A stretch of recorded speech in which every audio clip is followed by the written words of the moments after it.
प्यारे छात्रों, आज आप पढ़ेंगे विराम चिन्ह। विराम चिन्ह किसे कहते हैं? तो उसकी परिभाषा ऐसी है: बोलते अथवा पढ़ते समय अपनी बात को ठीक से कहने के लिए कुछ देर के लिए रुकना पड़ता है। रुकने की यह क्रिया व्याकरण की भाषा में विराम चिन्ह कहलाती है। इस पाठ में आप 12 विराम चिन्ह सीखेंगे।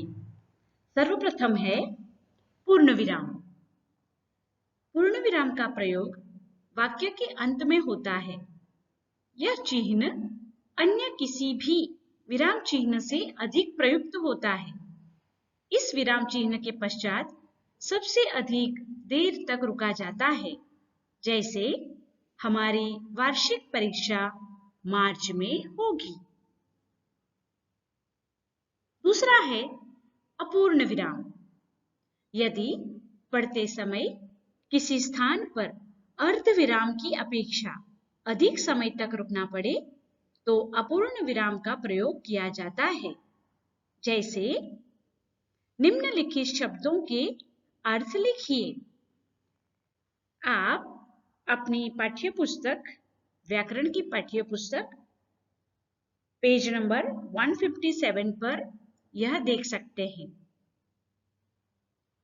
तीसरा है अल्प विराम। अल्प का अर्थ होता है कम।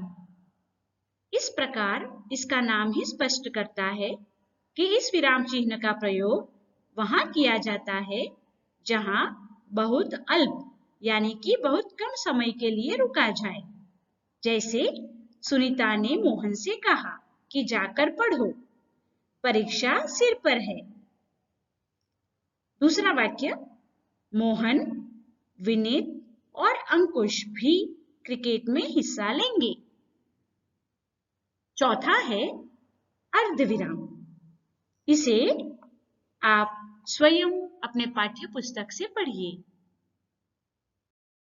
पांचवा चिन्ह उद्धरण चिन्ह। उद्धरण चिन्ह निम्नलिखित दो प्रकार के होते हैं। एक इखरा और दूसरा दोहरा उद्धरण चिन्ह। इखरा उद्धरण चिन्ह आप अपने पेज नंबर 157 पर देखें। इस चिन्ह का प्रयोग तब किया जाता है जब किसी वस्तु, व्यक्ति, पुस्तक आदि का नाम लिखना हो। जैसे प्रेमचंद की कहानियां मानसरोवर नामक कहानी संग्रह के 8 भागों में उपलब्ध है। इस चिन्ह का प्रयोग कवि अथवा लेखक के उपनाम लिखने के लिए भी किया जाता है। जैसे सूर्यकांत त्रिपाठी निराला हिंदी के प्रमुख कवि हैं। दूसरा दोहरा उद्धरण चिन्ह, इसे आप स्वयं पढ़िए। छठा है प्रश्नवाचक चिन्ह। इसे प्रश्न वाले वाक्यों के अंत में लगाया जाता है। जैसे अमृतसर जाने वाली गाड़ी कितने बजे चलती है, यानी कि कोई भी प्रश्न पूछना हो तो उस वाक्य के अंत में हम हमेशा प्रश्नवाचक चिन्ह लगाते हैं। सातवां निर्देशक चिन्ह, इसे आप स्वयं पढ़िए और समझिए। आठवां योजक चिन्ह। योजक चिन्ह का प्रयोग हमेशा दो शब्दों, दो पदों को जोड़ने के लिए किया जाता है। पाठ्य पुस्तक में देखिए और उसे समझने की कोशिश कीजिए। 9वें नंबर पर है कोष्ठक।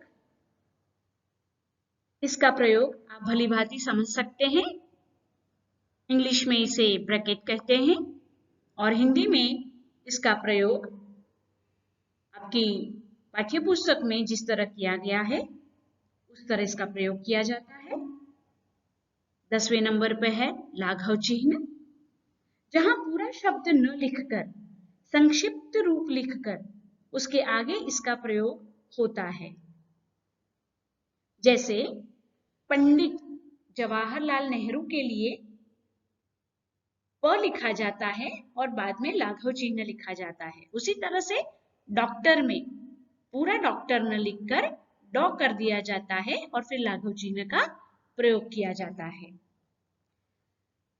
11वें नंबर पर है काकपद, जिसे हंसपद भी कहा जाता है। नाम बड़े ही मजेदार हैं। कौवा तथा हंस चलते हुए भूमि पर ऐसा निशान बनाते हैं, इसी के आधार पर इस चिन्ह का नाम पड़ा। लिखते हुए यदि कुछ छूट जाए तो इस चिन्ह का प्रयोग किया जाता है। आप स्वयं उसका उदाहरण देखिए और समझ जाएंगे, और इसका प्रयोग हम हमेशा करते हैं।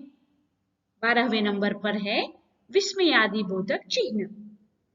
भय, शोक, हर्ष, विस्मय आदि भावों को प्रकट करने वाले शब्दों के अंत में इसका प्रयोग होता है।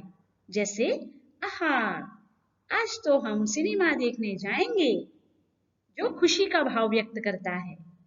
अरे, तुम आ भी गए, आश्चर्य। और कभी कभी हम बोलते हैं, हे भगवान, यह क्या हो गया। तो दुख का भाव भी व्यक्त होता है। तो ये थे आपके विराम चिन्हों के प्रकार। अब आप इसका अभ्यास कीजिए, समझिए, लिखिए और प्रयोग करने की कोशिश कीजिए। धन्यवाद।